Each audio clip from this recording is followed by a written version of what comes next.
for some effective tips for your writing skills? So check out this video. It can definitely help you to enhance your writing abilities as well as help you to achieve desired scores in IELTS.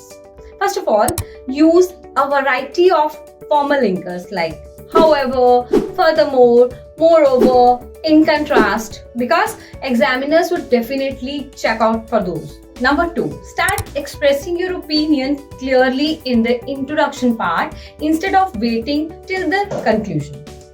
Number 3, while writing your essay, avoid using too long introduction because it's easier. Instead, focus on the main body paragraphs because these will be the main body of your essay. Number 4, structure your essay logically and make sure that you will write relevant ideas and a clear opinion. Number 5, keep it in mind that half of your scores are depend upon the writing skills. So if you need more tips, just subscribe this channel. Thank you.